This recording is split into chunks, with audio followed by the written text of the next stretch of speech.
hari kiamat sudah diambang pintu. Kiamat pasti terjadi. Seluruh makhluk pasti mati. Alam semesta hilang. Makhluk yang paling terakhir dibunuh oleh Allah adalah iblis. Seluruh malaikat telah dimatikan. Yang tersisa hanyalah malaikat maut dan iblis. Maka Allah berfirman, hai iblis, hari ini janji telah ditepati. Engkau adalah makhlukku yang paling terakhir yang akan dicabut nyawanya oleh malaikat pencabut nyawa, malaikat maut. Iblis melolong, menjerit kesakitan, sakaratul maut. Iblis, kata Rasulullah, menggema sampai ke arasy Allah. Sisa satu lagi, malaikat maut pun dibunuh oleh Allah subhanahu wa ta'ala, habis. Kemudian selama 40, kata Rasulullah, Allah biarkan alam semesta ini senyap, kosong, sunyi, sepi. Abdullah ibnu Abbas mengatakan, kami tidak tahu itu 40 hari, 40 bulan, atau 40 tahun. Hanya Rasulullah mengatakan selama 40 Allah biarkan alam semesta ini sepi, sunyi, tidak ada apa-apa. Bumi sudah hilang, langit sudah hilang, bintang-bintang, galaksi, apapun yang ada sudah lenyap seluruhnya. Seluruh yang ada di alam semesta menjadi fana, hilang. Tinggal satu saja, dialah sang pencipta alam semesta.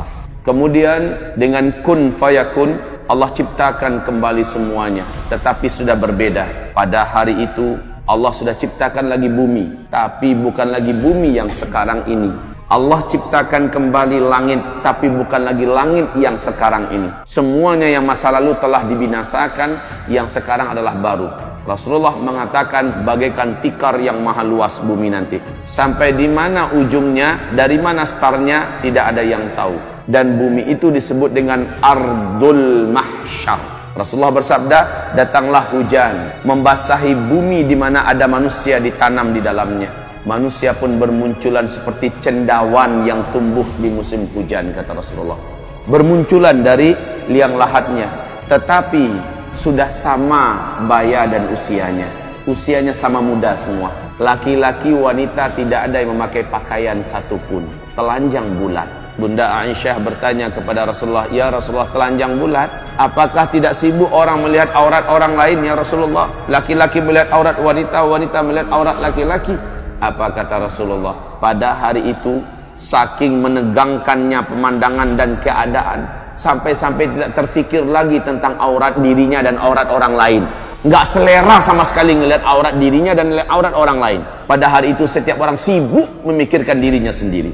Dan mereka sebaik muncul langsung tahu kemana harus mereka pergi. Mereka seluruhnya menuju ke hamparan padang mahsyar. Tetapi keadaan mereka ketika itu sudah beda-beda. Rasul mengatakan umatku saat itu ada 10 macam bentuk. Dan Nabi berkata kepada Mu'adz bin Jabal, bentuk-bentuk umat Nabi ini memprihatinkan dan sangat menyedihkan, tergantung kepada seperti apa amalnya dulu ketika di dunia. Ada yang dibangkitkan, lidahnya panjang menjulur sampai ke lututnya, sementara dari mulutnya dan dari air liurnya mengeluarkan bau yang sangat dibenci oleh seluruh orang yang ada di padang mahsyar. Dan mereka kelompoknya yang lidah menjulur semua. Ada yang dibangkitkan, tangannya yang berjalan, kakinya yang di atas. Seluruhnya satu kelompok itu seperti itu seluruhnya. Bayangkan tersiksanya dia. Sementara dia terus berjalan menuju padang mahsyar. Perjalanan ke padang mahsyar sangatlah jauh. Tidak ada air, tidak ada orang menjual apa-apa, tidak ada warung, tidak ada pohon, tidak ada jurang, tidak ada lembah, tidak ada tempat duduk, dataran yang tandus dan luas menuju ke padang mahsyar. Pada hari itu mereka keluar seolah-olah mereka seperti belalang, lalu meluncur ke tempat di mana mereka harusnya berkumpul.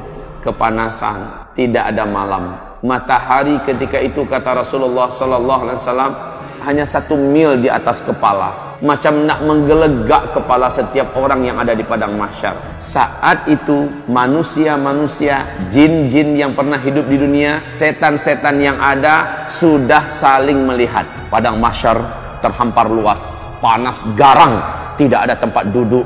Hamparan padang mahsyar waktu itu putih, kata Rasulullah. Pasir yang putih, lurus, datar, luasnya tidak seperti tidak ada ujung dan tidak ada tepi.